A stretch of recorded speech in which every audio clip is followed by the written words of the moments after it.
اللہ تعالیٰ نے وہاں فرمایا ہے قد افلح من تزکا، کامیاب ہو گیا وہ جس نے عقیدے اور اخلاق کی ان خرابیوں کمزوریوں سے اپنے آپ کو بچا لی۔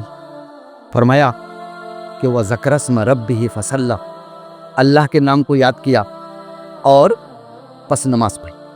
تزکیے کے بعد آپ نے اپنا تزکیہ کر لیا، آپ شیطان کے چنگل سے کافی کچھ آزاد ہو گئے، وہ تمام پولوشن جو تھا مورل اور اسپریچول سب سے آپ پاک صاف ہو گئے۔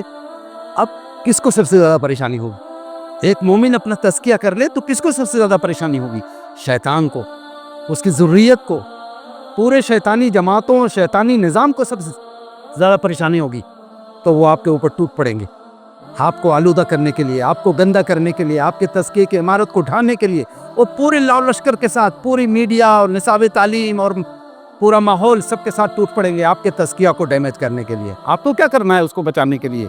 اللہ نے فرمایا، میں نہیں کہہ رہا ہوں، قد افلح من تزکا وذکر اسم ربہ، اپنے رب کے نام کو یاد کیا۔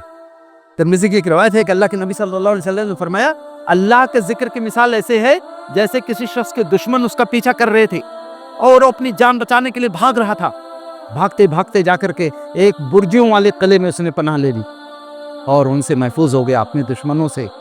حضور فرماتے ہیں اللہ کے ذکر کی مثال ہی برجیوں والا قلعہ۔